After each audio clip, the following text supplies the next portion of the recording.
সিরাজগঞ্জ জেলার সলঙ্গা থানার অন্তর্গত সিরাজগঞ্জ রোডবাসী কর্তৃক আয়োজিত বৈষম্য বিরোধী ছাত্র আন্দোলনের শহীদদের আত্মার মাগফিরাত কামনা এবং আহতদের সুস্থতা কামনায় তাফসীরুল কোরআন মাহফিলের স্বনামধন্য সভাপতি জনাব আব্দুল বাকি আল হাদি, প্রধান অতিথি শাইখুল মাশায়েখ, আমাদের অভিভাবক, আমাদের আরাফাতের ভাই আলহাজ অধ্যক্ষ মাওলানা শাহিনুর আলম, চেয়ারম্যান দারুল ইসলাম ট্রাস্ট সিরাজগঞ্জ, জেলা আমির বাংলাদেশ জামাতে ইসলামী সিরাজগঞ্জ জেলা শাখা, এতক্ষণ যারা আলোচনা রাখলেন ইসলামিক চিন্তাবিদ মুফাসসিরে কোরআন, আপনাদের জেলার কৃতি সন্তান জনাব মাওলানা রাকিবুল ইসলাম সিরাজি, আলোচনা রেখেছেন মাওলানা হোসাইন আহমেদ মাহফুজ সহ নামজানা অন্যান্য ওলামা ইকরাম, মঞ্চে বসা ওলামা ইকরাম, সামনে বসা মুসলমান ভাইরা, পর্দার আড়ালের সম্মানিতা মা এবং বোনেরা, প্রশাসনের ভাইরা, আর বলা লাগছে না কারণ এটা না হলেও এখন চলছে। 5 তারিখের এই পর থেকে আজকের এই 1 তারিখ পর্যন্ত প্রায় 26-27 দিন হয়ে গেল। এই 26 দিনে যতগুলো অনুষ্ঠান করেছি একটাতেও কোনো পাহারাদার হিসাবে প্রশাসনের কাউকে লাগে না, অথচ কোনো জায়গায় বিশৃঙ্খলা হয়েছে আমি শুনিনি।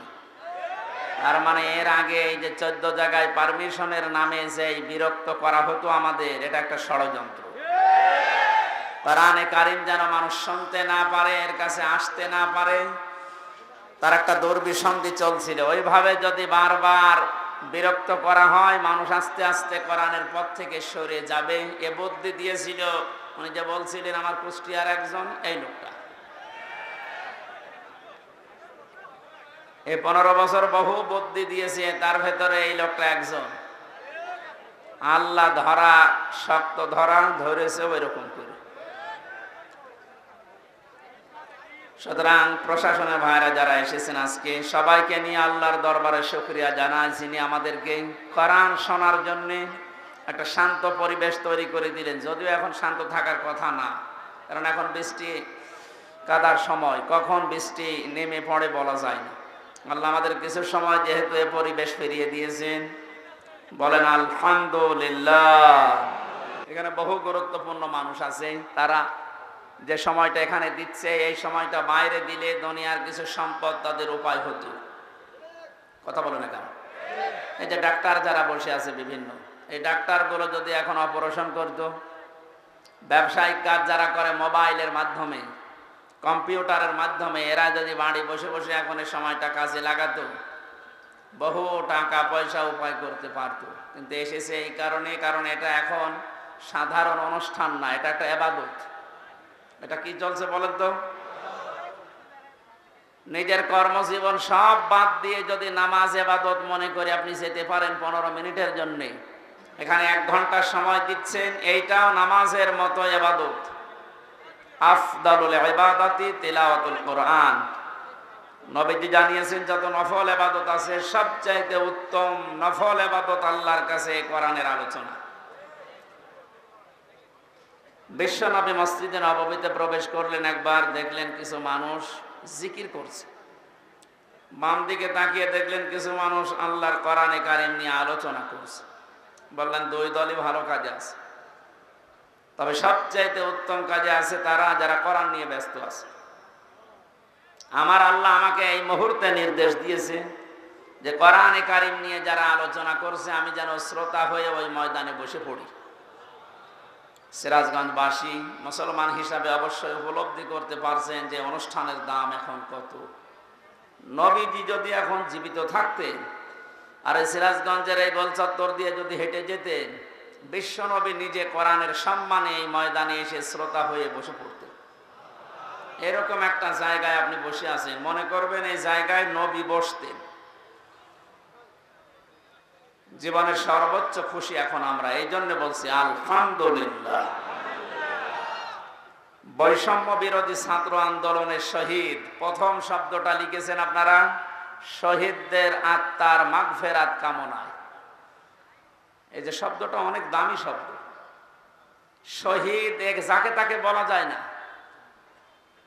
আমি ব্রাহ্মণবাড়িয়া থেকে আসার সময় দেখি রাস্তার পাশে কবরে ব্যানার টাঙানো আছে, শহীদ ধীরেন্দ্রনাথ দত্ত। হ্যাঁ, এই যে কোরআন শরীফ আমার সামনে, সত্য কথা বলছে। এই নাম শুনে বোঝা যাচ্ছে যে সাদার টাকা ভাগাভাগি করতেছে, মরে গেছে। কথা বলে না কেন? আমরা শহীদ আরো কিছু মানুষের নামের আগে পরে দেখতে পাই। আল্লামা শহীদ দেলাওয়ার হোসাইন সাইদি রহমতুল্লাহ আলাইহি, এটা শহীদ না? উনি সারা জীবন এই কামনা করতেন, আল্লাহুম্মা ইন্নী আসআলুকা শাহাদাতান ফি সাবিলিক। হে আল্লাহ, তুমি আমাকে যদি মরণ দাও, তোমার কাছে আমি চাই তুমি আমাকে শাহাদতের মরণ দিও।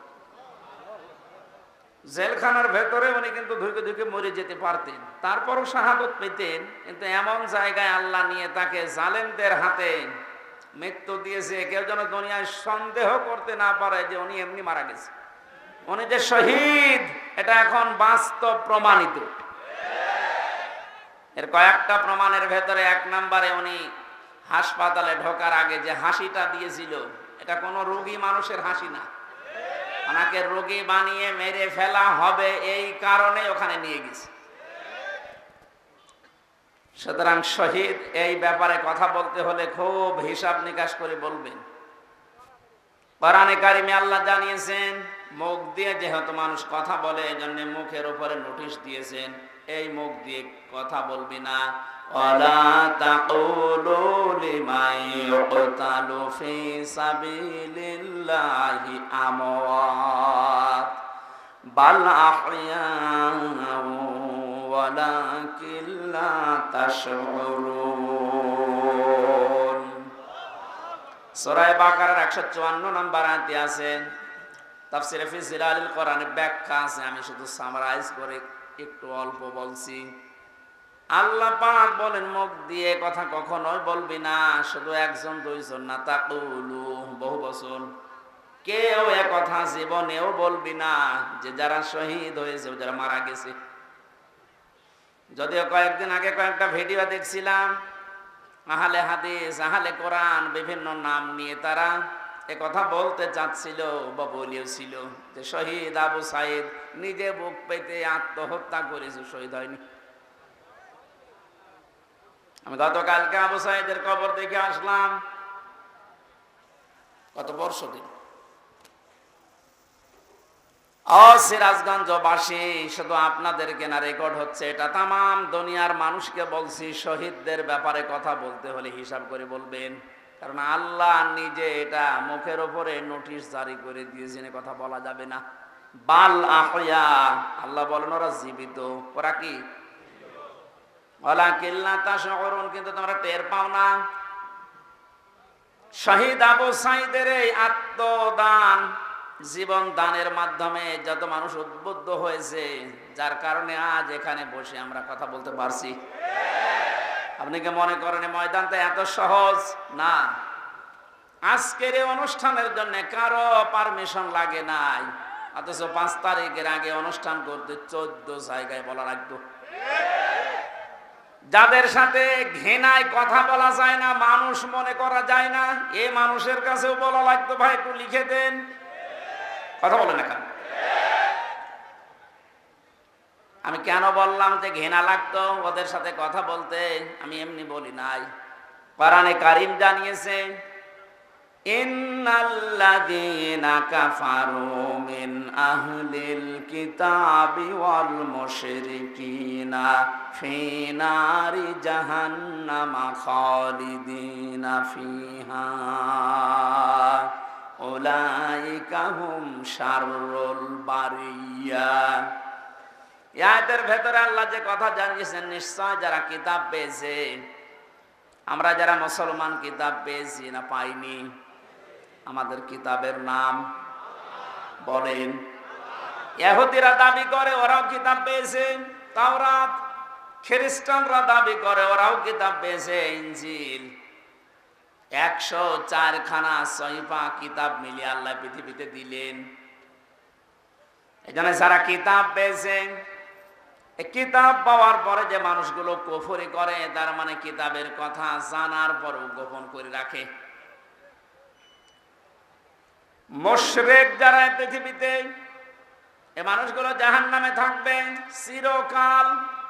যত সৃষ্টি আল্লাহ বানিয়েছেন সব চাইতে বড় খারাপ সৃষ্টি আল্লাহ তাদের নাম উল্লেখ করেছেন। আমরা তো তাই দেখেছি, কোরআন আমরাও পেয়েছি। আমাদের মতো নামধারী মুসলমান যাদের কাছে অনুমতি নেওয়া লাগতো, এরাও পেয়েছে। কথা বললে না কেন? আজকে ইসলামী ব্যাংকের এক অফিসার এসেছিল দেখা করার জন্য একটু আগে। ওনার কাছে একজন বলছে আজকে তো মাহফিল আছে এখানে আমির হামজার, যাবেন না? উনি কোন দল করে আমি জানি না, উনি ঘোষণা দিয়েছে যে যাবো কি করে, ওখানে তো তাফসীর হবে না, হবে রাজনীতি। আপনি কথা বলতে পারলেন?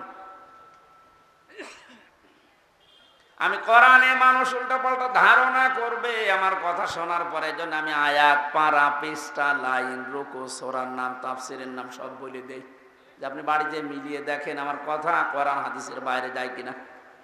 এরপরেও যে লোকটাই কথা বলেছে যে ওখানে ওয়াজ হবে না, তাফসীর হবে না, রাজনীতি হবে, রাজনীতি কি ওয়াজের বাইরে? রাজনৈতিক জীবনে যারা ভুল করছেন, কোরআন আর হাদিস বাদ দিয়ে যারা রাজনীতি করে জাহান্নামে যাচ্ছেন, আপনাকে তো আমার বাঁচানো লাগবে। আপনি আরো বন্ধু মনে করে আসবেন তাড়াতাড়ি না, উল্টা পাল্টা ফতোয়া দিয়ে নিজেও আসেন না, মানুষের মনও সন্দেহ তৈরি করেন। যিনি কথা বলেছেন তিনি ভুল পথে আছেন। আপনি এখন যদি তাওবা না করেন যে ওখানে গেলে রাজনীতি হবে, তাফসীর হবে না, আপনি যদি একদা সজ্ঞানে বলে থাকেন, আপনার ঈমান নষ্ট হয়ে গেছে। কারণ রাজনীতি এর শব্দটা কোরআনে নেই। বলেন,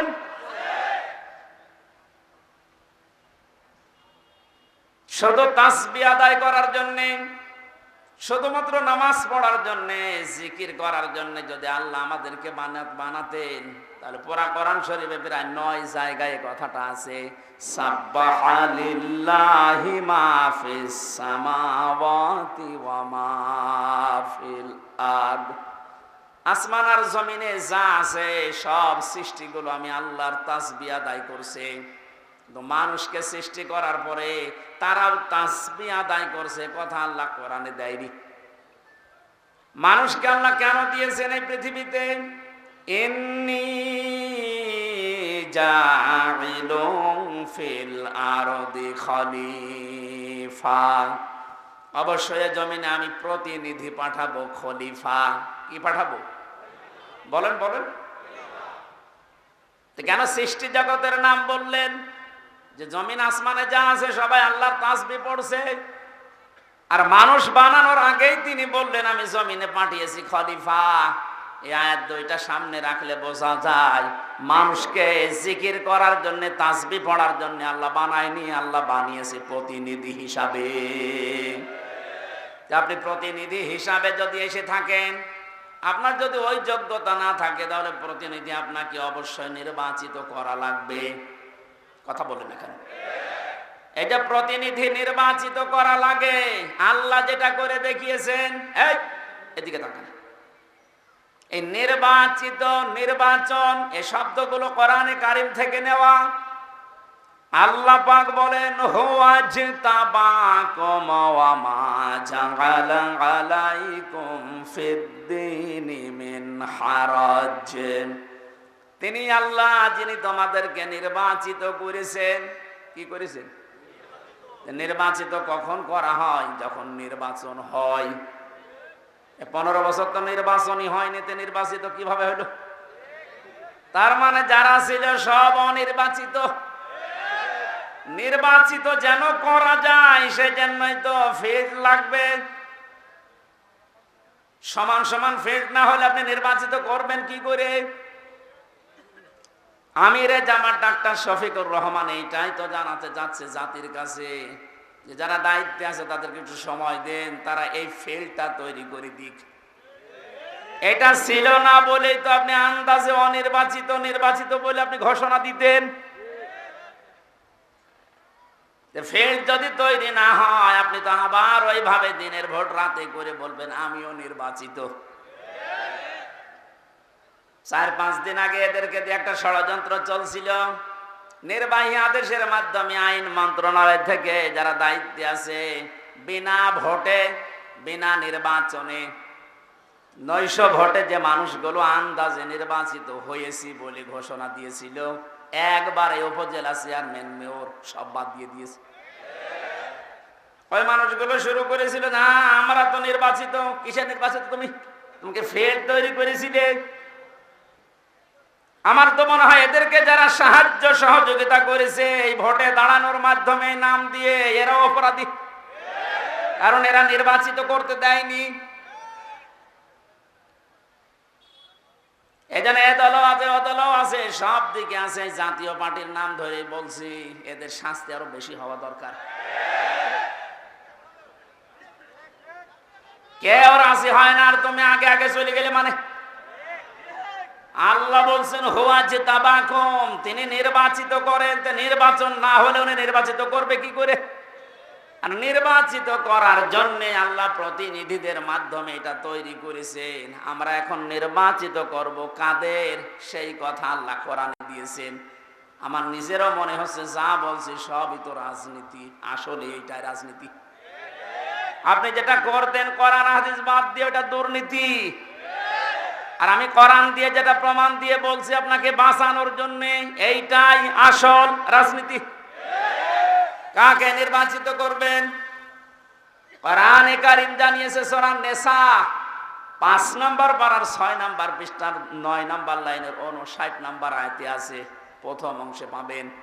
এটা তাফসিরে ইবনে কাসিরেও আছে, ফি জিলালিল কোরআনেও আছে। ব্যাখ্যাগুলো লম্বা করে বলতে গেলে সময় যাবে আর কণ্ঠ পারবে না, এজন্য আমি খুব সামারাইজ করছি, বোঝার জন্য বলছি। ইয়া আইয়ুহাল্লাযীনা আমানু আতিউল্লাহা ওয়া আতিউর রাসূলা ওয়া উলিল আমরি মিনকুম। এখানে আলেম বসে আছে, যারা এখানে বসেন কোরআন হাদিস তারা একটু খেয়াল করবেন, যারা বসেন না তারা আরো অ্যাক্টিভ হবেন, যেন বাড়িতে মিলাতে পারেন। আল্লাহ ডাক দিয়েছেন, ইমানদারেরা আমার আনুগত্য করো, আমার রাসূলের আনুগত্য করো। আর তোমাদের ভেতরে যারা উলিল আমর, নেতৃত্ব দেয়, নেতা যারা, তাদেরকেও মেনে চলো।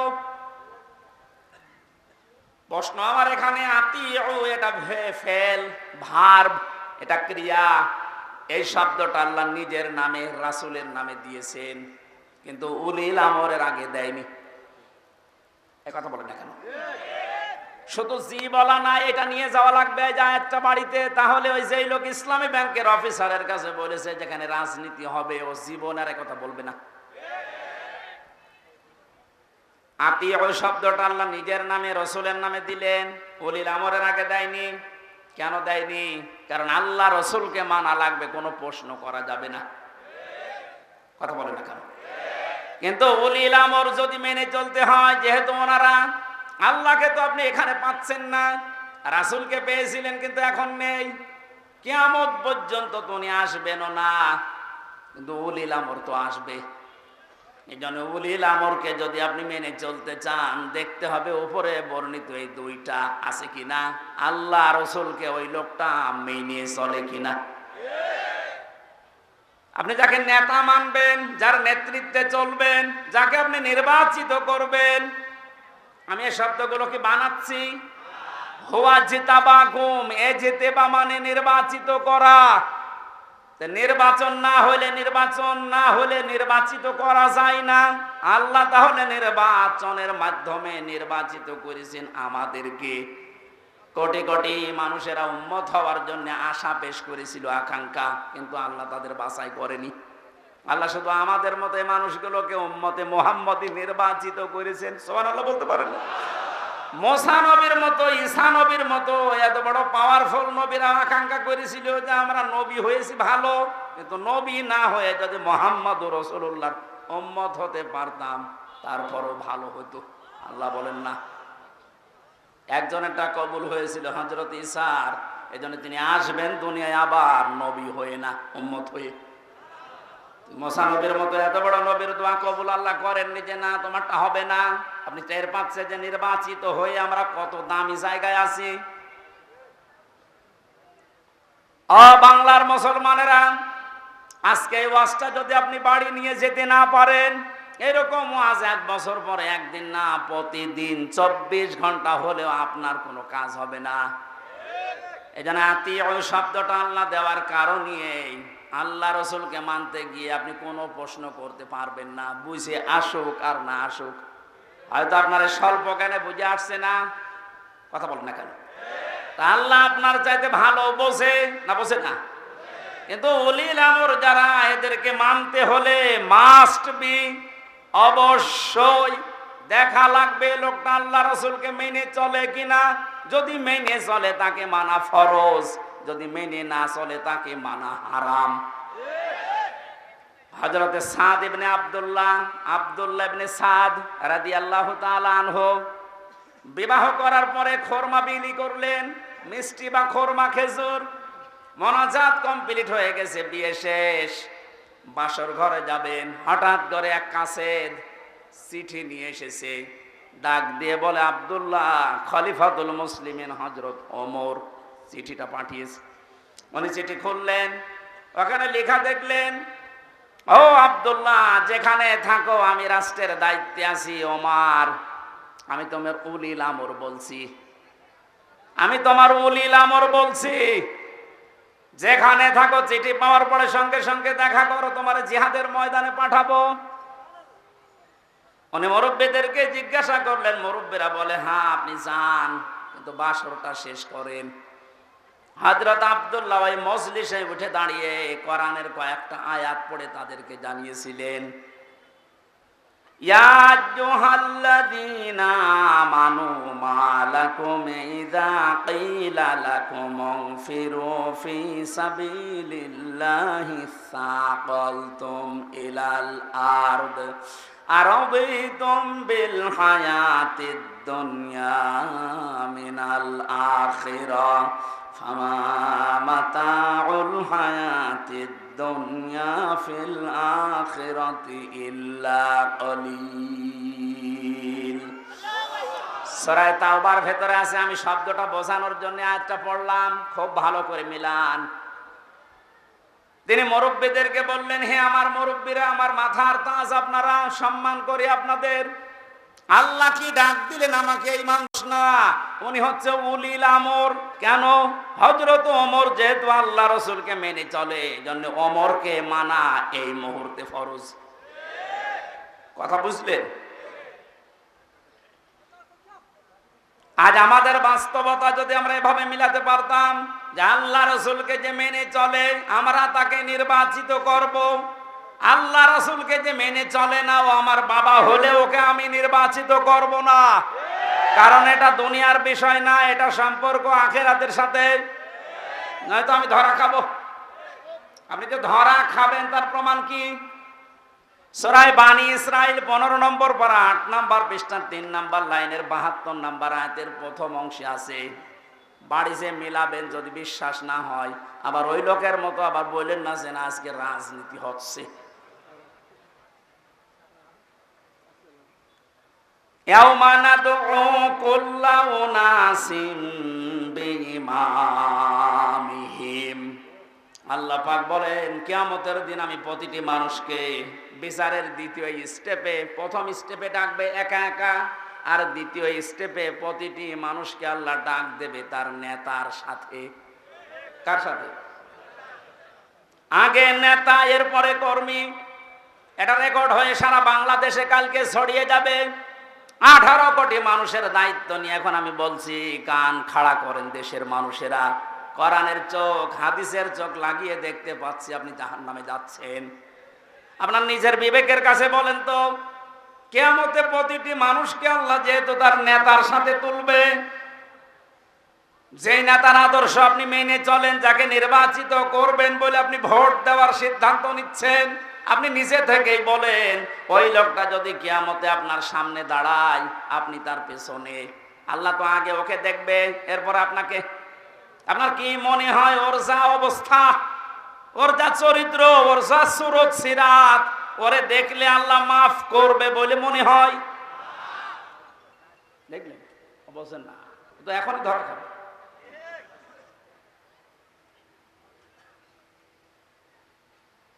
আপনি নিজে এখনই বললেন যে আমি যার পেছনে আছি, অন্তত যাকে নির্বাচিত করতে চাই বলে সিদ্ধান্ত নিচ্ছি, ভোট দেব বলে আমি মনে মনে করছি, এই লোকটার সাথে কিয়ামতে আল্লাহ ডাকলে আমারে মাফ করবে না, নিজে বলল। তাহলে ও ধরা খেয়েছে।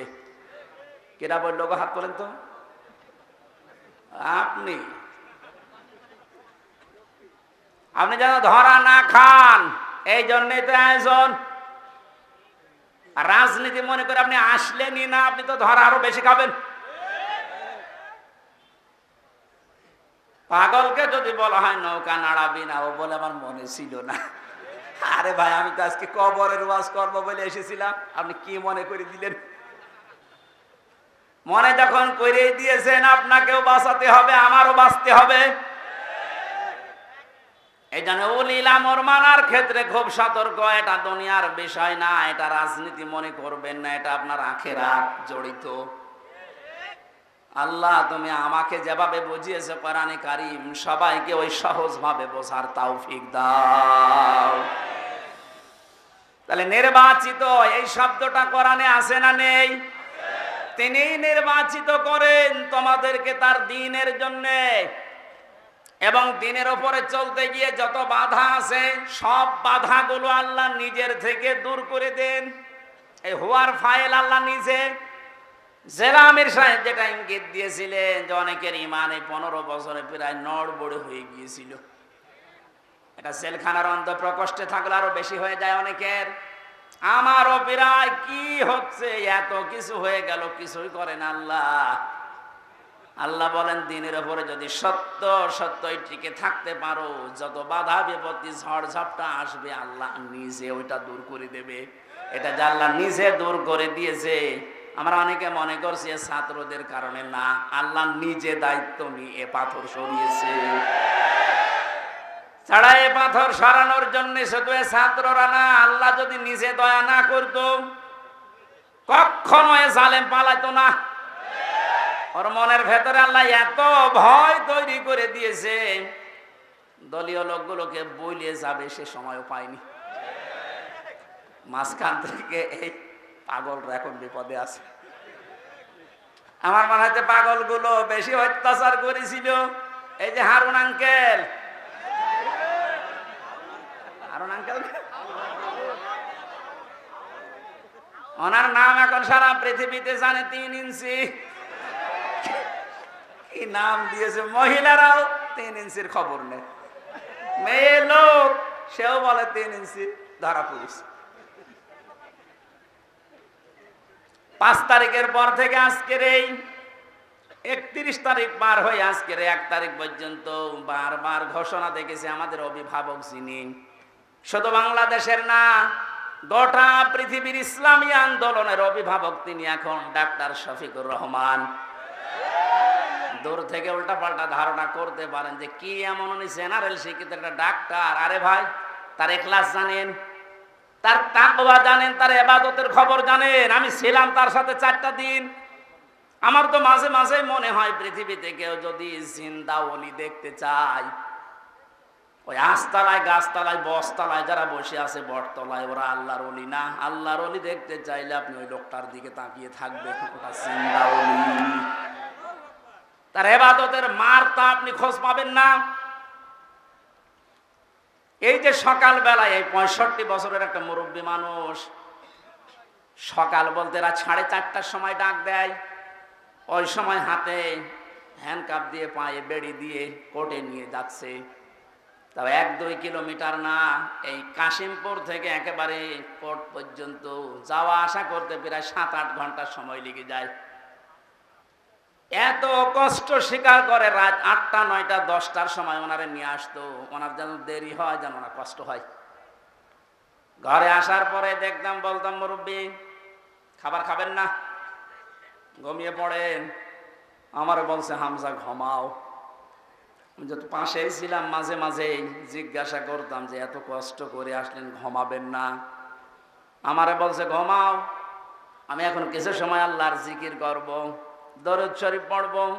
2-2.5 ঘন্টা ঘুমিয়ে যে মানুষটা রাত 9:30, 10টার সময় কোর্ট থেকে এসে 2 ঘন্টা 2.5 ঘন্টা পর্যন্ত ঘুমিয়ে এরপরে তাহাজ্জুদের নামাজে হাফেজ কিনা আমি জানি না, যতটুকুই পড়তো এরপরে সেজদায় পড়ে যেত। 40-45 মিনিট, 1 ঘন্টা দেখি সেজদায় পড়ে আছে।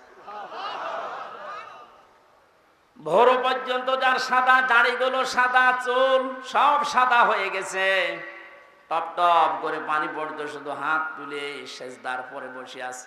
আমার তো সেজদা লাগে 1.5 মিনিট 2 মিনিট, আর ওনার সেজদা লাগতো 45 মিনিট 1 ঘন্টা। 1.5 ঘন্টা কেটে যেত এক সেজদায়। আমার 12 রাকাত তাহাজ্জুদ মিলে মাত্র 1.5 ঘন্টা ওনার এক সেজদায় চলে যেত। বাকি তাকওয়ার খবর তো বাস্তবে আপনি টের পাননি। প্রতি সোমবার বৃহস্পতিবার রোজা রাখার নিয়ম, কয়জন মহারথী আছে এখানে আমল করে? সারাটা জীবনে আমল করতে করতে আসতেছে, খালি ধারণা করে দূর থেকে, হ্যাঁ কি জানে, এত ডাক্তার মানুষ। তার যে এলেমের বহর, একটা জেনারেল মানুষ হয়ে কোরআনে কারিম এরকম গভীর গভীর কথা বলা আমি বিশ্ববিদ্যালয়েও পাইনি। আরে ভাই, আমি তো ভার্সিটিতে শেষ করে আসলাম, আমাদের বহর তো আমি দেখেছি।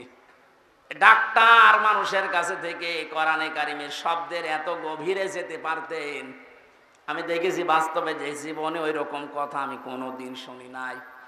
অনার্স মাস্টার্স করেছিলাম, তো এক একটা শব্দ যখন বলতেন, এমন এমন শব্দের অর্থ নিয়ে আসতেন যে কোনোদিন কল্পনাও আসে না যে শব্দের ভেতরে থাকতে পারে। দিনের ওপরে চলতে গিয়ে কোন বাধা আল্লাহ নিজের থেকে দূর করে দেয়, রাখেন না। এটা আমি আগে জানতাম না, ওই সময় জেনেছি। আল্লাহ পাক বলেন, তোমাদেরকে যেহেতু আল্লাহ নির্বাচিত করেছে লক্ষ লক্ষ কোটি কোটি উম্মত থেকে, সুতরাং তোমাদের দাম কম না, অনেক বেশি। তোমাদের পরে ঝড় ঝাপটা বিপদ আপদ আসবে আল্লাহ জানে, কিন্তু আসলে আল্লাহ থাকতে দেবে না, স্থায়ী হতে দেবে না। আল্লাহ নিজে দায়িত্ব নিয়ে ওই ঝড় ঝাপটা বিপদ আপদ তার নিজের দায়িত্বে দূর করে দেবে। আল্লাহ এইটাই করে দিয়েছে। এই কথা বলে না কেন? নাই তাই 15 বছরে কত মহারথী তো চেষ্টা করলো, সব চেষ্টায় প্রায় বিফল হয়ে গেছে। ছাত্র আন্দোলনের নামে যারা নেমেছিল, এ মানুষগুলোর সাথে মাস্ট বি আল্লাহ আবাবিল পাঠিয়েছিল। জালেমদের মনের ভেতরে আল্লাহ ভয় তৈরি করে দেন। এ দায়িত্ব কার? আরো জোরে। এটা তৈরি করেন কাদের কারণে? যে মানুষগুলোর ভেতরে ইখলাস আছে যত বেশি, তাকে দেখলে জালেমরা ভয় পায় তত বেশি। আমরা এই 15 বছর অনেক জালেমকে ভয় পেয়েছি তার অত্যাচারের কারণে, আর আমিরে জামাতকে এখনো জালেমরা ভয় পায় তার তাকওয়ার কারণে। বাংলার মুসলমানেরা, আমি যেটা বোঝানোর জন্য পর্যন্ত এসেছিলাম, শহীদ যারা হয় এদের নিয়ে যারা উল্টা পাল্টা ধারণা করেন, কোনদিন এই মুখ দিয়ে কথা বলবেন না যে ওনারা মরে গেছে, এমনি না, ওনারা জীবিত, কিয়ামত পর্যন্ত শুধু জীবিত এইটাই থাকবে, কিন্তু আমরা টের পাই না। এর পরের কথা আল্লাহ দিয়েছেন, মানুষ যেহেতু ধারণা করতে পারে, মুখে হয়তো বলে না, কিন্তু ধারণা করতে পারে যে মরে গেছে। আল্লাহ ধারণার উপর নোটিশ দিয়েছেন, ওয়ালা তাহসাবান্নাল্লাযীনা কুতিলু ফি সাবিলিল্লাহি আমওয়াতা বাল আহইয়াউন ইনদা রাব্বিহিম ইরযাকুন। সূরা আলে ইমরান 4 নম্বর পারা 11 নম্বর পৃষ্ঠা 9 নম্বর লাইনের 169 নম্বর আয়াত। এটা তাফসীরে কাবীরে পাবেন। আল্লামা ফখরুদ্দিন রাজি রহমাতুল্লাহ আলাইহি ব্যাখ্যা করতে গিয়ে লিখেছেন, ওই পৃথিবীর মানুষেরা মুখ দিয়ে তো বলবেই না, অন্তরে যেন এ ধারণাও কোনোদিন না আসে যে শহীদরা মরে গেছে। এটা ধারণাও করা যাবে না। বালাহিয়াউন, বরং তারা জীবিত, বরং তারা কি? আরো জোরে। ইনদা রাব্বিহিম ইরযাকুন, তারা তাদের রবের কাছে খাবার খাচ্ছে। শহীদ আবু সাঈদের বাড়িতে গিয়েছিলাম, যে গরিব মানুষ, 6টা ছেলে ওনার, এটাই ছোট। ওনার বাবা মারে বলছিল যে অবস্থায় ওদের বাড়ি ঘর দেখলাম, আমার মনে হয় 3 বেলা পেট পুরে খাবার খাওয়ার মতো পরিবার না। আল্লাহ তার জীবনটা এত বেশি পছন্দ করেছিলেন, সাধারণভাবে মরণ দেয়নি। এত সাহস তার বুকের ভেতরে দিয়েছিলেন, জালেমদের সামনে জীবনটা দিয়ে শাহাদত বরণ করে কিয়ামত পর্যন্ত জান্নাতি খাবার খাবে। কোন সন্দেহ নেই এতে, কিয়ামত পর্যন্ত আল্লাহ খাওয়াবে। কারণ যেহেতু মরে না, জীবিত থাকে, আর জীবিত থাকলে খাওয়া লাগে, খাওয়া লাগে না? আর খেলে রক্ত গোশত তৈরি হয়, খাবার খেলে মানুষের রক্ত গোশত তৈরি হয়। ওই দিন আমার মাহফিল, দিন রাতের বেলা গিয়েছিলাম ওখানে, রাত 9:30টার পরে অনুষ্ঠান ছিল আমার গাইবান্ধার গোবিন্দগঞ্জে। ওখানে এসে উঠলাম, জেলা আমির সাহেব এসে আমার বলছে, আমির হামজা, 1 মাস আগে এখানে সাব্বির নামে একামতে দিনের একজন, ওকে মেরে ফেলা হয়েছিল।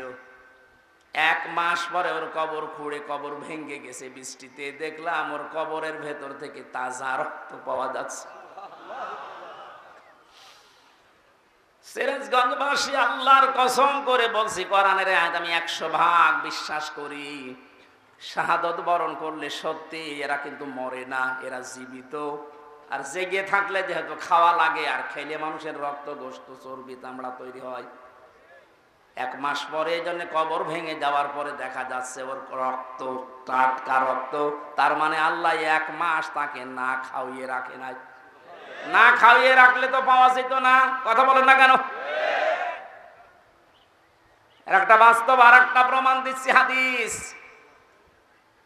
হযরতে হামজা রাদিয়াল্লাহু তাআলা আনহু, তার একটা ছোট্ট মেয়ে ছিল। সে শহীদ হওয়ার পরে নবীজির কাছে এসে বলেছিল, ভাই, আমার বাবা যে শহীদ হয়েছে, আপনার মুখে আমি শুনেছি, কোরআনে আছে যে শহীদরা মরে না, জীবিত, ওরা নাকি জান্নাতে ঘুরে বেড়ায়। আমার বাবা যে শহীদ হয়েছে জীবিত, আমি এটা দেখতে চাই।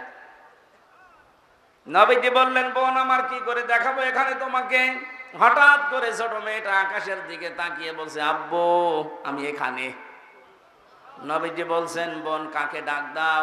বলছে, আব্বু ওই যে পাখা লাগিয়ে কার সাথে যেন উঠতেছে। বিশ্ব নবী বলেন, বোন আমার, ওটা দুনিয়া না, ওটা জান্নাতের ভেতরে তোমার বাবা জান্নাতের পাখি হয়ে উঠতেছে। এই লোকটাকে 70 টুকরা করা হয়েছিল, এক লজ্জা স্থান কেটে 3 টুকরা করেছে। বিভিন্ন জায়গায় ছড়িয়ে ছিটিয়ে দিয়েছে, উহুদের ময়দানে, পাহাড়ি এলাকায়। সাহাবায়ে কেরাম তার লাশ টুকরা টুকরা গুলো এনে যখন এক জায়গায় করলেন, কয়েকটা টুকরা আর পাওয়া যায়নি, এমন দূরে দূরে তারা ফেলে দিয়েছে। নবীজি নিজের চাদরটা দিয়ে হযরতে হামজাকে ঢেকে দিলেন। মাথা থেকে হাঁটু পর্যন্ত ঢেকেছিল, হাতিয়ে সেটা পার বেরিয়ে থাকে, ঢাকা যায় না। আল্লাহর নবী মুহাম্মদুর রাসূলুল্লাহ নিজে সাহাবীদেরকে দিয়ে পাহাড়ি এলাকার লতা পাতা দিয়ে তার পাটা ঢেকে দিলেন, কবরে রাখলেন। যেহেতু জানা, তার জন্য কাফন দাফনের জন্য ধোয়ানোর কোনো লাশ ধোয়ানোর সিস্টেম নেই। শহীদরা মরে গেলে ধোয়ানো লাগে না, যেভাবে ইন্তেকাল করবে, শাহাদত বরণ করব, ওইভাবেই কবরে দেওয়া লাগবে। কারণ কিয়ামতের দিন উনি ওইভাবে আল্লাহর সামনে উঠে দাঁড়াবে। আপনি যদি দেখবেন, আবু সাঈদ কিয়ামতে যখন উঠবে, 4টা গুলি লেগেছে যেখানে যেখানে, ওইটা নিয়ে দাঁড়াবে ঠিক ওইভাবে। আল্লাহ জিজ্ঞাসা করবে, আবু সাঈদ, তোমার শরীরে এতগুলো গুলি, রক্তের দাগ কেন? বলবে, আমি জালেমদেরকে হটানোর জন্য, মানুষের অধিকার প্রতিষ্ঠার জন্য চেষ্টা চালিয়েছিলাম। শেষ পর্যন্ত জালেমরা আমার বুকে, আমার পেটে, আমার মুখের উপরে গুলি লাগিয়েছে। যে সমস্ত জায়গায় গুলি লেগেছে, ওই জায়গাগুলো একেবারে জিন্দা নিয়ে তোমার সামনে আমি হাজির হয়ে গেছি। হযরতে হামজাকে আল্লাহর নবী কবরে রাখলেন। এই ডিস্টার্ব হচ্ছে কেন? ডাক দিয়ে বলেন হামজাকে, রব্বুল আলামিন, এই যে আমার চাচাকে আমি কবরে রাখলাম, এখন পর্যন্ত আমার চাচার উপরে আমি রাজি আছি, খুশি আছি। মাবুদ, আমি তোমার গোলাম হয়ে বলছি, তোমার রাসূল হয়ে দাবি করছি, আমার চাচা হামজার উপরে তুমি রাজি হয়ে যাও। নবীজি বলেন, যদি আমি রাজি হয়ে গেছি, আল্লাহ তুমি রাজি হয়ে যাও, আল্লাহ দেরি করবে? দেরি যে করে না, এই আয়াত তার প্রমাণ তাফসিরে পেয়েছি আমি। ওনাকে কবর দেওয়ার 30 বছর পর কবরটা ভেঙে গিয়েছিল। মদিনা একটা ঢল হওয়ার কারণে দেখে রক্ত ভেসে আসতেছে পানির ভেতরে। ওই সময় হযরতে হামজার সাথে যারা ছোট বয়সে যুদ্ধ করেছিল তারা এখন মুরব্বী হয়ে গেছে। রক্ত অনুসন্ধান করতে করতে গিয়ে দেখে 30 বছর আগে মুহাম্মদুর রাসূলুল্লাহর চাচা হযরতে হামজাকে ওরা যেখানে যেখানে আঘাত করেছিল তরবারি দিয়ে, ওই জায়গাগুলো দিয়ে ফিনকি দিয়ে রক্ত বের হচ্ছে। বাংলার মুসলমানেরা ভালোভাবে মিলান, আল্লাহ যে আহইয়াউন দিয়ে শেষ করেননি, ইনদা রাব্বিহিম ইরযাকুন, তারা তো জীবিত এবং খাবার খায়। উনি যে খাবার খেয়েছে তার প্রমাণ 30 বছরের তাজা রক্ত। কথা বলেন না কেন?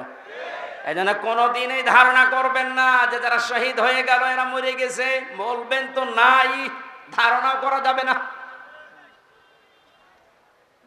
এই শহীদদের আত্মার মাগফিরাত আল্লাহ ওদেরকে এমনিতেই মাফ করে দিয়েছে। কারণ কি? ওয়ালিয়াকুলামাল্লাহুল্লাযীনা আমানু ওয়া ইয়াত্তাখিযা মিনকুম শুহাদা আল্লাহু লা ইউহিব্বুজ জালিমিন।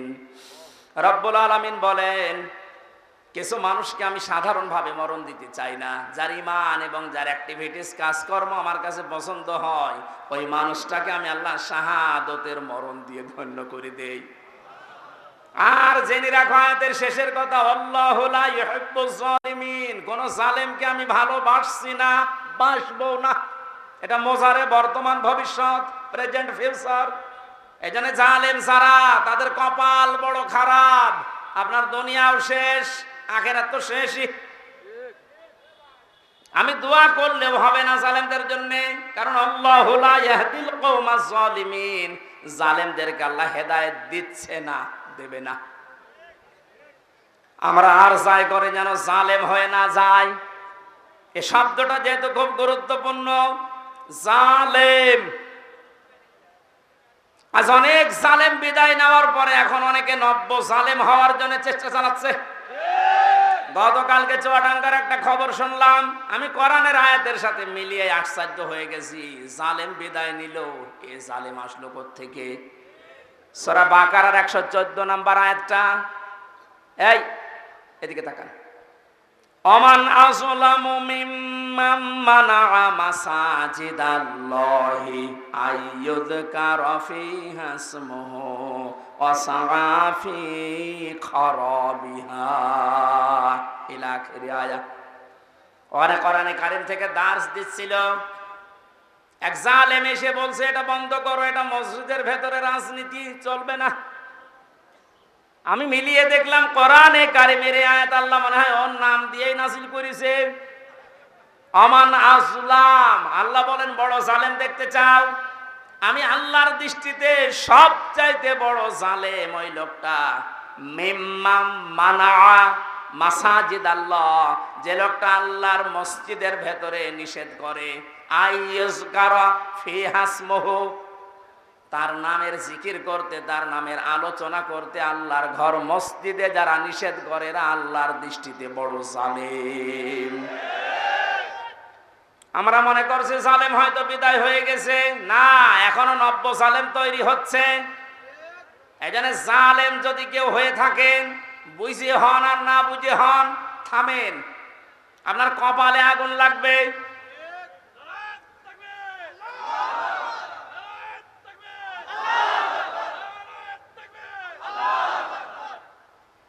এটা সূরা শুআরার ভেতরে আছে, শেষ নাম্বার আয়াত। আল্লাহ বলেন অতি শীঘ্রই জালেমরা তাদের পরিণতি, তাদের আশ্রয়স্থল দেখতে পাবে। এই জালেমরা যেমন আজ দেখতে পাচ্ছে, এত বড় দরবেশ কেউ দেখলাম জুলুম করার ফল কি? দাড়ি কেটেও বাঁচতে পারে না। আল্লাহ বলেন জালেমদেরকে আমি ধরি, কারণ জালেমের বিরুদ্ধে আমার মামলা। কার মামলা? শব্দটা লক্ষ্য করেছেন? জালেমের বিরুদ্ধে হামজা মামলা দেবে না, জালেমের বিরুদ্ধে মামলা দেবে কে?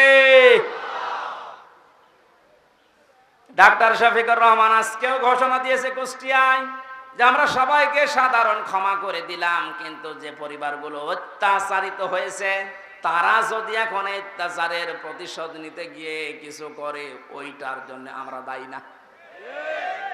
শব্দটা তো আসলে ঠিক, কারণ ওয়াইন আকাবতুম ফাআকিবু বিমিসলি মা উকিবতুম বি। আল্লাহ বলেন যতটুকু অত্যাচারিত হয় প্রতিশোধ অতটুকু নিতে পারবা। আমার তো যতটুকু মনে হচ্ছে এতটুকু নিলেও জালেমরা দুনিয়ায় টিকে থাকতে পারবে না।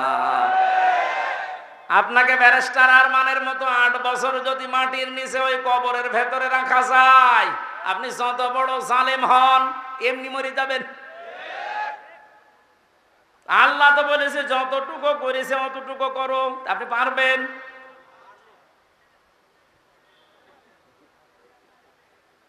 আমার উপরও যতটুকু অত্যাচার হয়েছিল, আমি চাই যাদের দ্বারা হয়েছে, যে মানুষগুলোর ইঙ্গিত হয়েছে, আমি ওই মানুষগুলোকে অতটুকু না করে ছাড় দেব না। যে যা বলে বলুক না, আমার দাদারা না মাফ করে দেন না। কিসের মাফ? কোনো মাফ নেই আপনার কারণে। আমার ছোট মেয়েটা আমার এখনো পর্যন্ত চেনে না। দোষ করে যদি আপনি শাস্তি দিতেন আমি মেনে নিতাম, কিচ্ছু জানি না আপনি কেন আমার জীবনে এই কাজ দিলেন। আর যেভাবে রেখেছিলেন আমাকে আর মাওলানা মামুনুল হককে, কোন আলেমকে এত কষ্ট আমার বাংলাদেশে আমি আর শুনি নাই। আপনি আমার মতো একটা ছোট মানুষকে 24 ঘন্টা তালাবদ্ধ রেখে মনে হচ্ছে আমি ফাঁসির কন্ডেম ছেলে আছি, কত বড় অপরাধী। অথচ যে মামলাও দিয়েছিলেন, শাস্তি দিলেও 3 মাসের বেশি আপনি রাখতে পারেন না। এটা মূল্য চুরি মামলা। জালেমদেরকে মাফ করে দেওয়া মানে মজলুমের উপরে অবিচার করা। এক কথা বলছে না কেন? সারা বাংলাদেশের 18 কোটি মানুষকে যদি এই আয়না ঘরের সাথে যারা জড়িত ছিল, সে যেই কয়জনই হোক, যারাই জড়িত এর সাথে, এদেশের 18 কোটি মানুষ যদি মাফ করে দেয়, ব্যারিস্টার আরমানের বউ মাফ করবে না। আপনি ওই জায়গায় থাকলে আপনারও মনে হয়তো না আমি মাফ করবো না। আপনি যদি প্রথমেই বলে দিতেন যে তাকে আমরা মেরে ফেলেছি, মেয়েটা অন্য জায়গায় বিয়ে করতে পারতো। এক কথা বলছে না কেন? এমন অবস্থায় রাখলেন তার বউটা বিয়েও করতে পারে না 8টা বছর। যুবতী মেয়ে এভাবে জীবন্ত যৌবন কঠিন বিষয়, আপনি টের পাচ্ছেন না। তাই এটা ঠিক রাখা কত কঠিন বিষয় উনি পার করেছেন। আপনি বলছেন মাফ করে দিন, মাফ করে দিন। মানে আপনার মেয়ে যদি হয়তো, এ কথা তো দুনিয়ার বিষয় না। জালেম যারা জুলুম করছেন আজ এবং নব্য জুলুম করার জন্য যারা প্রস্তুতি নিচ্ছেন, আপনি কিন্তু নিজের কপালে আগুন লাগাচ্ছেন। আল্লাহর ঘরের ভেতরে যদি আল্লাহর নাম, আল্লাহর কোরআনের কথা কেউ বলতে নিষেধ করে, এটা দুনিয়ায় সব চাইতে বড় জালেম।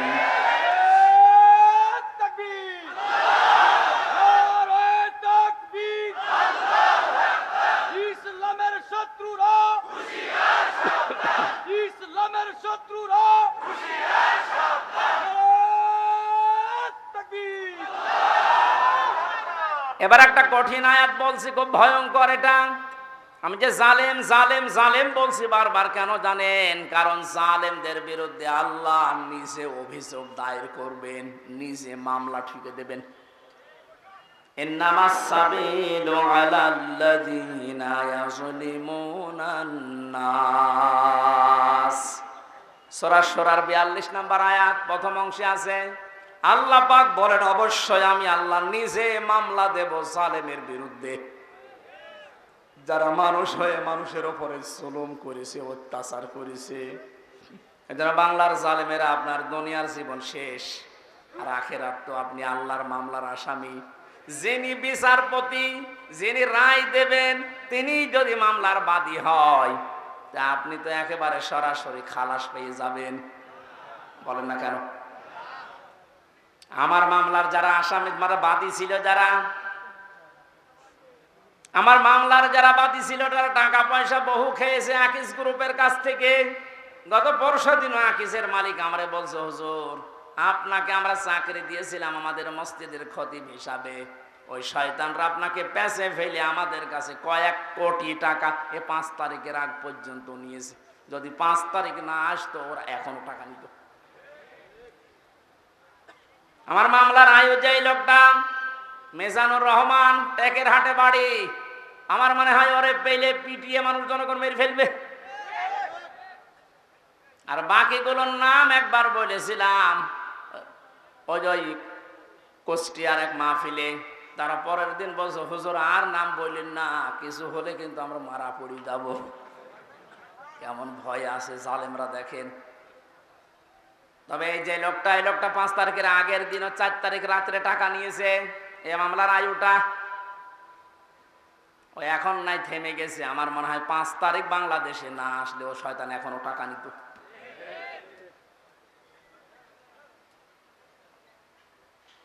আপনারা তো আল্লাহর মামলার আসামি, আমার মামলা গত বৃহস্পতিবারে সব ঢিসমিস হয়ে গেছে, খারিজ করে দিয়েছে। বিচারপতি দেখিয়ে বলছে এটা মামলা হইলো, অথচ ওই বিচারপতি 5 তারিখের আগে বলতো এটা কিছু করা যাবে না।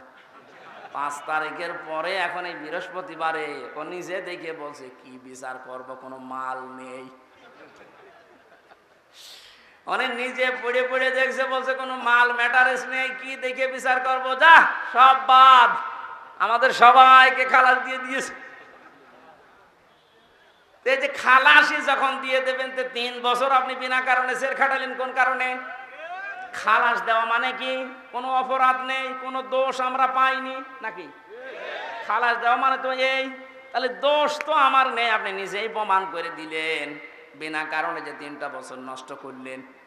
গতকালকে একজন মুসলমান হয়েছে পরশুদিন।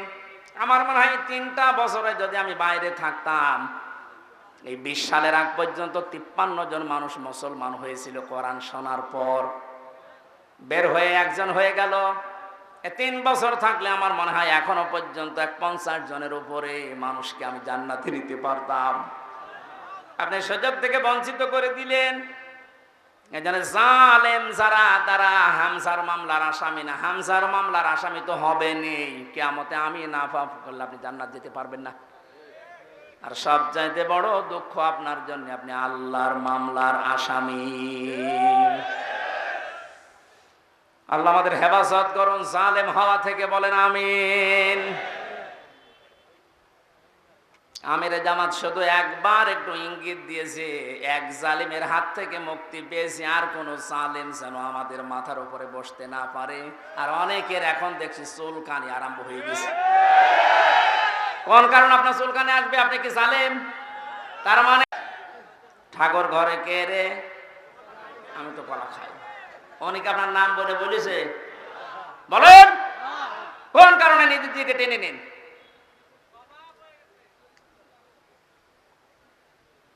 পাপ যদি পূর্ণ হয়ে যায় তখন কিন্তু আল্লাহ আর ছাড় দেয় না। ওয়ালা ইয়াহসাবান্নাল্লাযীনা কাফারু আন্নামা নুমলি লাহুম খায়রুল লিআনফুসিহিম ইন্নামা নুমলি লাহুম লিয়াজদাদু ইসমা ওয়া লাহুম আযাবুম মুহিন। কাফেররা ধারণা করে আমাদের চেয়ার যে বসে আছি, ক্ষমতার চেয়ার, এর নড়ন চড়ন নেই, এটা মনে হয় আল্লাহ ভালোবেসে আমাদেরকে দিয়েছে। আল্লাহ বলেন না, ওরা মনে করে আমাদের কল্যাণের জন্য চেয়ার, আমরা যা করছি সবই তো বৈধ। আল্লাহ বলেন তোদেরকে তোদের পাপের বোঝাটা পরিপূর্ণ করার জন্য আমি আল্লাহ চেয়ারে বসিয়ে রেখেছি। ওরা সর্বশেষ পাপের বোঝা পরিপূর্ণ করেছে ইসলামী আন্দোলন, একামতে দিন, জামাত ইসলামকে নিষিদ্ধ করার মাধ্যমে। এটা না করলে পাপের বোঝা পরিপূর্ণ হচ্ছিল না। যেই শয়তানগুলোর পরামর্শ এটা করেছিল, শয়তান এখন সব ডিম খাচ্ছে, সবগুলো ডিম খাচ্ছে, পচা ডিম। কথা বলে না কেন? লিয়াজদাদু ইসমা, ওদের পাপের বোঝা 5 তারিখের আগ পর্যন্ত পূরণ হয়নি। যেই করেছে 1 তারিখে, 4 তারিখের ভেতরে আল্লাহ সব কমপ্লিট করে দিয়েছে। আল্লাহুম আযাবুম মুহিন, ওদের জন্য অপমানজনক শাস্তি। এর চাইতে আর কত অপমান হবে বলেন? বলছিলেন না জালামের যে কেক মারছে, আমার মনে হয় আমরাও সুযোগ পাচ্ছি না, সুযোগ পেলে আমরাও 2-1টা দিতাম। কারণ আপনারা যা করেছেন আমার সাথে, কম বেশি এই দেশে যদি 10 জন আলেমকে পরিস্থিতির দিক থেকে, এলেম আমল না, শুধু পরিস্থিতির দিক থেকে 10 জন মানুষকে সারা বাংলাদেশে চেনে, তার ভেতরে আমি একজন। পেটের ভেতর থেকে শুনতে শুনতে আসে যে হামজা বলে একজন আছে। গাড়িতে আসার সময় মায়ের কোলে বসে বসে কি খাচ্ছে, চিপস খাচ্ছে, আর বলছে ওই যে হামজা যাচ্ছে। তার মানে ও পেটের ভেতরে শুনে এসেছে যে হামজা নামে একজন আছে। এইরকম একটা পরিচিত মানুষের সাথে আপনি আমার মাজায় দড়ি দিয়ে, মায়ের ভেতরে বেড়ি দিয়ে, তাও ডান্ডা বেড়ি, হাতের ভেতরে আপনি হ্যান্ডকাপ দিয়ে, কালো কাপড় দিয়ে চোখ বেঁধে আপনি 11 ঘন্টা টাঙিয়ে রাখলেন, আপনি মানুষ। আবার যখন দড়ি দিয়ে টেনে নিয়ে যেত আদালত প্রাঙ্গণে, মনে হতো যে ছাগল টেনে নিয়ে যাচ্ছে। আর ওই কয়েকতলা আছে তো, ওই অন্য জায়গা থেকে একে অন্যের সাথে তাকিয়ে টিপমনি কাটতো, ঠিকই হচ্ছে। এবার আমরাও বলি যে ঠিকই হচ্ছে। ওই আপনি সব বলেন, আপনি সব বলেন।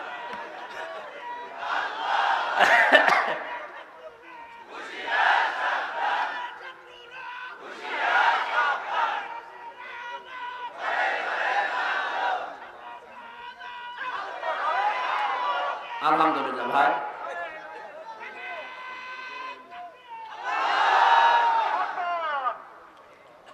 আমাদের মুরব্বী আমাদের মাথার তাজের কথা মতো আপনাদেরকে আমরা মাফ করে দিলাম, কিন্তু আপনারা যা করেছেন, কোরআন হাদিস পড়ে যা বুঝছি, আল্লাহ আপনাদের মাফ করবে না, আল্লাহ নিজে আপনাদের বিরুদ্ধে মামলা দেবে। এখানে জালেম যারা এবং জালেম এখন যারা নতুন করে হচ্ছেন, আপনারা আল্লাহর মামলার কেসের আসামি। খুব গুরুত্বপূর্ণ বিষয় এটা, খেয়াল করে জীবন চালাবেন। যে মানুষগুলোর আত্মার মাগফিরাত এবং রূহের আহত মানুষদের সুস্থতায় কামনায় তাফসির মাহফিলের আয়োজনে, বিশাল আয়োজনে যারা আঞ্জাম দিয়েছে, যারাই খেদমত করেছে এত বড়, আল্লাহ প্রত্যেককেই তাদের মনের কামনা বাসনা পূরণ করুন। আমরা বারবার বলছি, আমরা কিন্তু এখনো পর্যন্ত বিজয় অর্জন করতে পারি নাই, আমরা শুধুমাত্র স্বাধীন হয়েছি কেবল। আমরা জুলুম মুক্ত হয়েছি, এখনো পুরোপুরি না, ষড়যন্ত্র তো থেমে নেই। এই জন্য আসল বিজয় হবে তখন যখন দেখব কোরআনে কারিম দিয়ে 56,000 বর্গ মাইল চলছে। কারণ এই দেশটায় 53 বছরে বাবা চালিয়েছে, স্বামী চালিয়েছে, চাচা চালিয়েছে, বুবু চালিয়েছে, ভাবি চালিয়েছে, সবই আমি না দেখিয়ে মুরব্বীরা দেখিয়েছে। এক কথা বলে না কেন? শুধুমাত্র এখন দেখতে বাকি আছে এইটা দিয়ে চললে কেমন লাগে, এইটা দিয়ে যেন সংসদ চলে, দেশটা চলে, দেখতে চান না?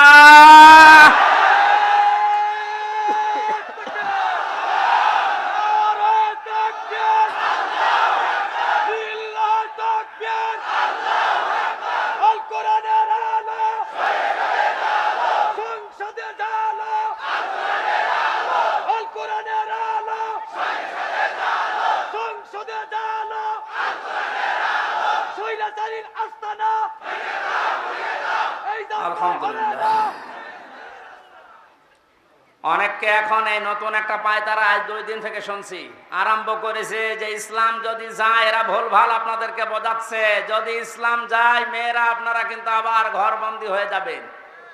এই জুজুর ভয় দেখিয়ে লাভ নেই, মেয়েরা এখন বুঝতেছে। আপনি স্ট্যাটাস গুলো পড়েন ফেসবুকে, অধিকাংশ মেয়েরা এখন বলতে চাচ্ছে ইসলাম আসলে আমরা মায়ের কোলে থাকবো। আমিরে জামাত ঘোষণা দিয়েছে, যদি আল্লাহ আমাদেরকে কবুল করেন, মেয়েরা যে নিরাপত্তা পাবে, কিয়ামত পর্যন্ত এই দেশের মেয়েরা ভুলতে পারবে না যে আবার কোরআন বাদে অন্য কিছু আসুক। আমরা ওইটা দেখাতে চাই, দেখাবো ইনশাআল্লাহ। কোরআনের সূরা সূরা, সূরা মানে সংসদ, সূরা মানে কি? যেহেতু সংসদ নির্বাচন সামনে আসছে, সংসদ নির্বাচন করার জন্য যে 7টা পদ্ধতি আছে, 7টা গুণ দেখে দেখে নেতা নির্বাচন করা যায়, ওই কথাগুলো আল্লাহ সূরা সূরার ভেতরে দিয়েছেন। আমরা মাত্র একটা আয়াত পড়েছি, আয়াতের নাম্বারও 7। কত? আমরা সব কিছু বাদ দিয়ে সরাসরি কোরআনের আয়াতে যাচ্ছি। আল্লাহ পাক বলেন, ওয়াকাযালিকা আওহাইনা ইলাইকা, আমি এইভাবেই করে হে নবী আপনার প্রতি ওহী নাজিল করেছি। এই আয়াত নাজিল করা দেখে বোঝা যাচ্ছে এর আগেও আল্লাহ বিভিন্ন নবীদের উপরে ওহী দিয়েছিলেন নাকি? ধারাবাহিকতায় বিশ্ব নবীও পেয়েছেন।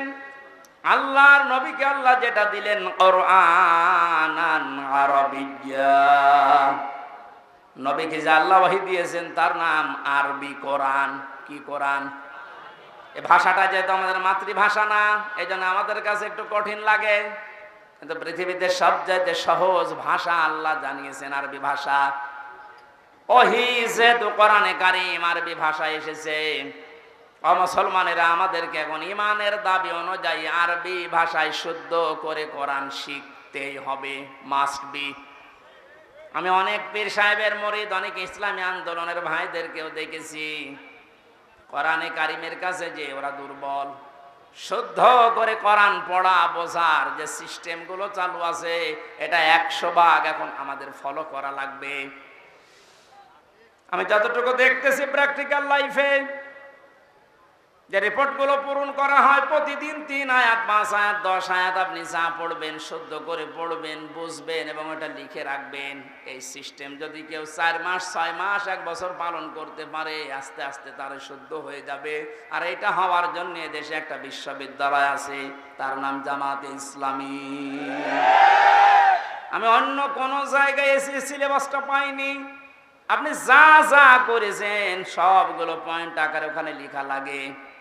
আপনার জীবন এমনি পরিশুদ্ধ হয়ে যাবে। নিজেকে যদি পবিত্র করতে চান, পরিশুদ্ধ করতে চান, ফিরে আসেন। আহ্বান জানাচ্ছি, দাওয়াত দিচ্ছি। নয়তো আবার বলবেন যে আল্লাহ আমি দাওয়াত পাইনি।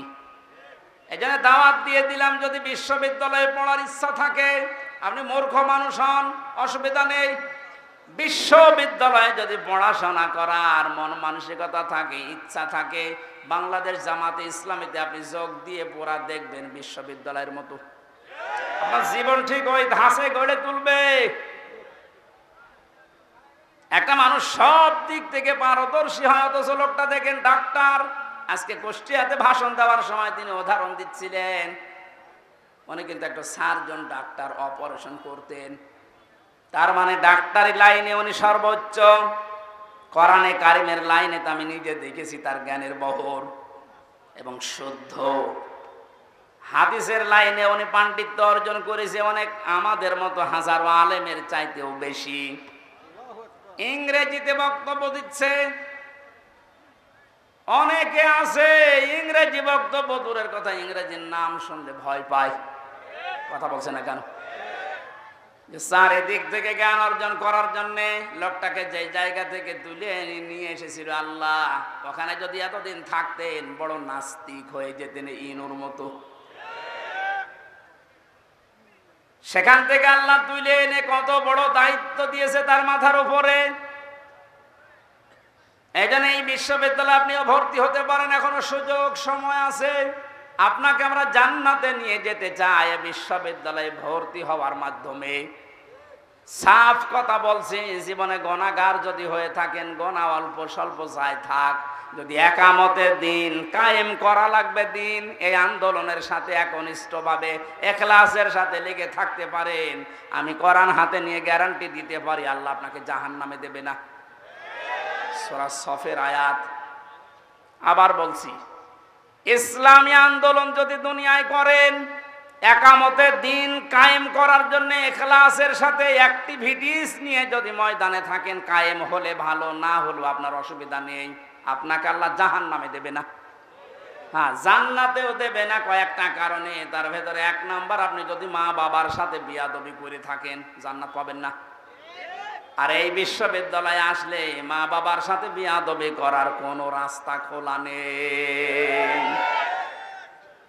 সবগুলো একেবারে ট্রেনিং দিয়ে দিয়ে ওই পর্যায়ে নিয়ে যাওয়া হয়। মানুষের মতো মানুষ হওয়ার জন্য, দেশ প্রেমিক মানুষ হওয়ার জন্য এই দেশে ওপেন বলছি, ইসলামী ছাত্র শিবির ছাড়া কোনো রাস্তা খোলা নেই। আপনি যদি চ্যালেঞ্জ দিতে চান, নিয়ে আসেন অন্য সংগঠনগুলো, আমি একটা শিবিরের ছেলেকে নিয়ে যাব, তামাম দুনিয়া সব নিয়ে আসেন। 100 ভাগ না হলে আমি 99 ভাগ গ্যারান্টি দিতে পারি। ওদের চরিত্র যদি 100 ভাগের 10 ভাগ ঠিক হয়, এর চরিত্র 100 ভাগের 70 ভাগ ঠিক থাকবে। আল্লাহ রাব্বুল আলামিন কোরআনে কারীমকে যেহেতু ওহী হিসাবে আরবি ভাষায় দিয়েছেন, এখানে শুনলাম একটা মাদ্রাসা আছে।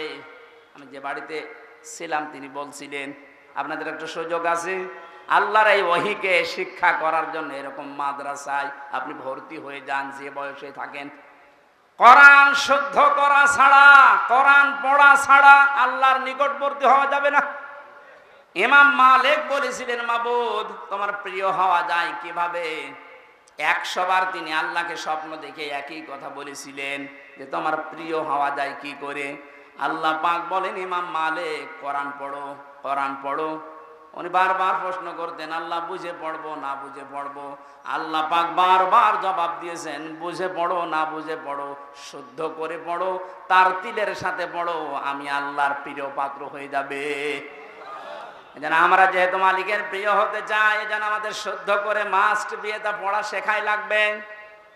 আল্লাহ রাব্বুল আলামিনের পরে বলেন, লিতুনযিরা উম্মাল কুরা ওয়া মান হাওলাহা। হে নবী, এই কোরআন দিয়ে আপনি মক্কার এবং মক্কার আশেপাশে যা আছে, এই আশপাশ বলতে তামাম দুনিয়া বুঝিয়েছেন আল্লাহ। তাফসীর ইবনে কাসিরে লিখেছে, আমান হাওলাহা মানে সমগ্র পৃথিবী। সুতরাং এখন নবী নেই, উনি থাকলে এই কাজটা করতেন। সৌদি আরব থেকে বাংলাদেশে এসে আপনাদেরকে সতর্ক করতেন। এই সতর্ক বাণী পড়া কোরআন শরীফে আছে 500টা। কয়টা? সবচাইতে বেশি যেই বিষয়টা দিয়ে মানুষ সতর্ক হতে পারে তার নাম কিয়ামত। কারণ এইটার জবাবদিহিতা যতদিন পর্যন্ত আপনি উপলব্ধি করতে না পাবেন যে কিয়ামত হবে, আল্লাহ বলেন, তুনজিরা ইয়াউমাল জামিউ লা রাইবা ফি, ওই দিন সম্পর্কে সতর্ক করো যেদিন সম্পর্কে কোনো সন্দেহ নেই, সন্দেহের অবকাশ পর্যন্ত নেই। মানুষের জীবন পরিচ্ছন্ন হওয়ার জন্য 8টা মাধ্যম আছে, তার 1 নাম্বার মাধ্যম এইটা যে যত বেশি জবাব দিতে হবে, আল্লাহর দরবারে দাঁড়াতে হবে, এরকম টেন্ডেন্সি যত বেশি তৈরি করবে তার জীবন তত বেশি পরিচ্ছন্ন হবে। খলিফাতুল মুসলিমিন হযরত আবু বকর সিদ্দিক রাদিয়াল্লাহু তাআলা আনহুকে তার স্ত্রী উম্মে রোমানা ডাক দিয়ে বললেন, স্বামী আমার, বাইতুল মালে যিনি দায়িত্বে আছে খাজানচিতে, অর্থমন্ত্রীকে আপনি বলেন আগামী মাস থেকে যেন আগামী মাসের যে বেতন আছে ওটা যেন অ্যাডভান্স আমাদেরকে দিয়ে দেয়। উনি বললেন, কেন? ছেলে আপনার পায়েস খেতে চেয়েছে, পায়েসের টাকা আমাদের কাছে নেই। চলে গেলেন বাইতুল মালে, ডাক দিয়ে বললেন, আমার কিছু টাকা পয়সা লাগবে, যেহেতু এ মাসের টাকা আমি নিয়ে নিয়েছি, আগাম মাসের টাকা আমার অ্যাডভান্স দিয়ে দেন। বাইতুল মালে যিনি দায়িত্বে ছিলেন তিনিও ওই রকমই তেল মারা মানুষ না। তিনি ডাক দিয়ে বললেন, খলিফা, টাকা আমি আপনাকে আগাম মাসের দিতে পারি, আপনি আগামী মাস পর্যন্ত বেঁচে থাকবেন, ওইটা লিখে দেন। উনি বলছে, টাকা আমার লাগবে না। বাড়িতে যে স্ত্রীকে বলছে, স্ত্রী আমি পারলাম না, আমাকে এই কথা শুনিয়েছে। স্ত্রী ধৈর্যশীল ছিলেন, ধৈর্যশীলা বললেন, ঠিক আছে, আপনি যখন পারলেন না, যেভাবে চলছে সংসার চলতে দেন। 15 দিন পর তিনি পায়েস রান্না করে দিয়েছে। হযরতে আবু বকর বললেন, স্ত্রী পেলে কোথায়? আপনাকে বলেছিলাম, আপনি তো অপারগতা প্রকাশ করলেন, আপনি পারেননি। আমি প্রতিদিন 1 মুঠ 1.5 মুঠ করে তুলে রাখতাম এই আটা চাউল, যাই বলেন। এই 15 দিন তুলতে তুলতে প্রায় 2 কেজি হয়ে গেছে। ওটা পাশের বাড়িতে বিক্রি করে আমি আজকে এই পায়েসের ব্যবস্থা করেছি, কোনো উল্টাপাল্টা কাজ করিনি। উনি বললেন, ঠিক আছে, সন্তান আব্দুল্লাহ ভালো করে খাও। দৌড় দিয়ে চলে গেলেন বাইতুল মালের খাজানচির কাছে, বললেন, বাইতুল মালের দায়িত্বে আছো, অর্থমন্ত্রী, আগামী মাস থেকে আমার বেতন যদি 12,000 টাকা দিতে থাকো তো 2,000 টাকা কম দিও। কেন? কারণ 10,000 টাকা হলেও আমার সংসার চলে, এটা আমি দেখেছি। আমার মনে হচ্ছে এই যে কিয়ামতের জবাব দিতে হবে, টেন্ডেন্সি তার ভেতরে কোন পর্যায়ে ছিল আপনি বলেন। আর 1628 জন মানুষ দায়িত্বে আছে, দায়িত্বে যে সরকার আছে থাক, এর এই 1628 জন মানুষ শুধু এখন যদি আবু বকরের মতো এই চিন্তা নিয়ে দেশটা চালায়, আমার মনে হচ্ছে 16 ঘন্টায় এই দেশটা একেবারে রোল মডেল হয়ে যাবে। এতদিন যারা রোল মডেল করেছিল, কি মডেল দেখিয়েছেন আপনি? কি মডেল দেখিয়েছেন? এটা একটা জরিপ পেলাম আজকে, এটা শোনালে আপনার মাথা খারাপ হয়ে যাবে। অবশ্য চাক 2009 সালে পিলখানার নির্মম হত্যাকাণ্ড, আমার সাথে 1500 জন মানুষের, তার ভেতরে আমার মনে হয় 900 মানুষকে তো আমি পরিচয় করেছিলাম বিডিআর বিদ্রোহের নাম দিয়ে। এই 14-15 বছর বেকার তারা জেল খাটতেছে, কিচ্ছু জানে না। এমনও মানুষ আছে। পঞ্চগড়ে এক মুরব্বীর সাথে পরিচয় ছিল, বলছে আমি রিটায়ার্ড করবার 1 মাস পরে, অথচ আজ 15 বছর 14 বছর আমি জেলে আছি। 2013 সালে হেফাজতের কর্মীদের শাপলা চত্বরে যে নির্মম হত্যাকাণ্ড, 2014 সালে একক নির্বাচন, 2018 সালে কোটা আন্দোলনকারীদের নির্মম নির্যাতন, 2018 সালে নিরাপদ সড়ক আন্দোলনকারীদের নির্মম নির্যাতন, 2018 সালের নির্বাচনী গায়েবী ভোট, বিরোধী দলীয় নেতা কর্মীকে গুম, খুন, হত্যা এবং আয়নাঘর, 11 লক্ষ কোটি টাকা বিদেশে পাচার, তার ভেতরে এক দরবেশী 36,000 কোটি টাকা, এটা 11 লক্ষ কোটি। দলীয় প্রয়োজনে পুলিশকে ব্যবহার,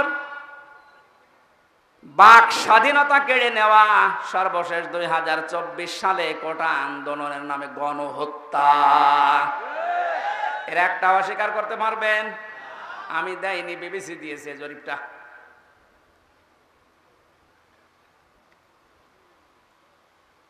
এই জন্যই তো বলছি 1628 জন মানুষ যদি এই বাংলাদেশে এখন হযরতে আবু বকরের এই মন নিয়ে দেশটা চালাতে পারে, আন্দাজে উল্টা পাল্টা টার্গেট দেওয়া লাগবে না। কি রোল মডেল বানিয়েছিলেন, এই যে জরিপ এখন সামনে আসতেছে। কত বড় দুর্নীতিগ্রস্ত একটা রাষ্ট্র হয়ে গেলে বাইতুল মুকাররমের ইমাম পর্যন্ত পালিয়ে যায়। একটা বড় মসজিদের খতিব, সে লোকটাও পালিয়ে গেল। তার মানে কোন জায়গাটা বাকি আছে আপনি বলেন? কোন জায়গা বাকি নেই। একটা মসজিদের খতিব যদি পালিয়ে যায়, আসলটা তো পালিয়েছে, মসজিদের খতিব পালিয়েছে। তার মানে তামাম দুনিয়া দেখেছে যে আপনি কোন পর্যায়ে দুর্নীতিকে নিয়ে গিয়েছিলেন, আর রোল মডেল বানিয়েছেন বাংলাদেশকে। রোল মডেল হবে হযরতে আবু বকরের চিন্তা নিয়ে আসেন যে আমার 8,000 10,000 টাকা হলে মাস চলে যায়, অর্থমন্ত্রী আগামী মাস থেকে তুমি 2,000 কম দিও।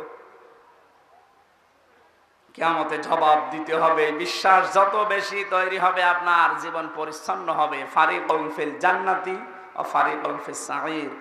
একদল মানুষকে আল্লাহ জান্নাতে প্রবেশ করাবে, একদল মানুষকে জাহান্নামে দেবে।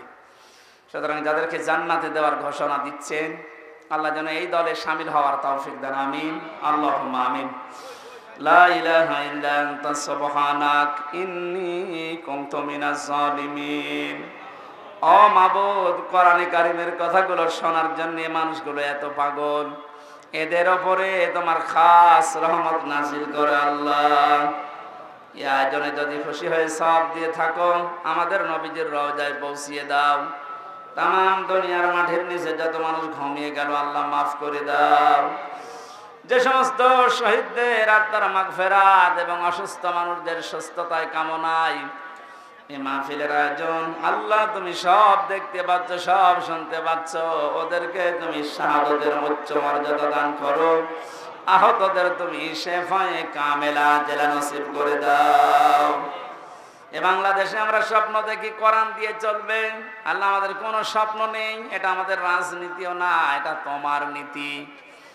যেহেতু তুমি জানিয়েছো কোরআনে কারীম দিয়েছি রাষ্ট্র চালাতে, আমরা এটা চাই তুমি চোখে দেখার তৌফিক দাও। যা করা লাগে আমরা তোমার হাতে দিলাম। আল্লাহুম্মা ইন্না নাজআলুকা ফি নুহুরিহিম ওয়া নাউযু বিকা মিন শুরুরিহিম। মুসাফির অবস্থায় আছি, অসুস্থ অবস্থায় আছি, মাজলুম অবস্থায় আছি। আল্লাহ, তুমি আমাদের মোনাজাত কবুল করো। জীবনে কিচ্ছু চাই না আমাদের নিজেদের জন্য, শুধু এইটা চর্ম চোখে দেখতে চাই যে কোরআন দিয়ে দেশটা চলছে। মা বোনেরা পর্দায় আছে, পর্দায় থাকার তৌফিক দাও। আল্লাহ তাআলা আমার স্ত্রী অসুস্থ, আমি দোয়া চাই, মেহেরবানি করে তাকে তুমি শেফায়ে কামিলা আজেলা নসিব করে দাও। আমাদের সন্তানাদিগুলোকে তুমি নেককার বানাও। আগামীতে এলাকায় কোরআনের আলোচনার কারণে আল্লাহ তাআলা যত আলোচনা হচ্ছে হবে, আমাদেরকে তুমি হেদায়েতের জরিয়া বানিয়ে দাও। মাটির নিচে যত মানুষ আছে এলাকায়, প্রত্যেককে কবরে তুমি জান্নাত দান করো। আল্লাহ শেষ কথা বলি, জালেমদেরকে কিয়ামতের আগে তুমি আর চেয়ারে বসিও না। বারাকাল্লাহু লানা ওয়া লাকুম ফিল কোরআনিল আযীম। মরণ আসলেই যেন বলতে পারি লা ইলাহা ইল্লাল্লাহু মুহাম্মাদুর রাসূলুল্লাহ।